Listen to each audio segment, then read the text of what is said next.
నేను YouTube start చేయకముందు నా తమ్ముళ్ళు ఏమన్నారంటే, "అక్క నువ్వు పెద్ద టాలెంటెడ్ పర్సన్‌వి. ఒక్కసారి యూట్యూబ్ స్టార్ట్ చేసి చూడు. సూపర్ డూపర్ స్టార్ అయిపోతావు" అన్నారండి. దాంతో నేను పొంగిపోయి, మురిసిపోయి, చిందులేసుకుంటూ స్టార్ట్ చేసేసానండి. తర్వాతే తెలిసింది, అబ్బే! మనలో ఏమి లేదు. అంతా డొల్లే. యూట్యూబ్ స్టార్ట్ చేసి మూడో సంవత్సరం రాబోతుందండి. ఇప్పటికి ముక్కుతూ, మూలుగుతూ 300 మంది సబ్స్క్రైబర్లు వచ్చారండి.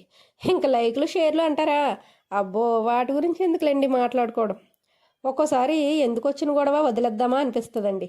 మళ్ళీ వదిలేస్తే దీనికి మించిన దిక్కేం కనిపించలేదు కదా అనిపిస్తుందండి.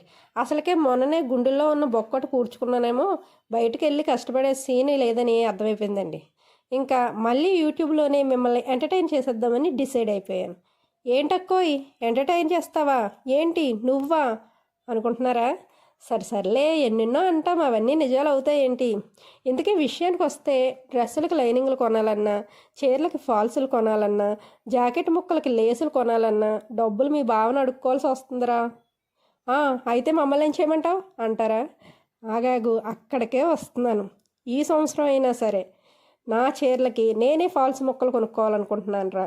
అందుకే 2026లో యూట్యూబ్లో నేను పెద్ద ఫేమస్ అయిపోయి పెద్ద స్టార్ని అయిపోవాలని డిసైడ్ అయిపోతున్నాను రా.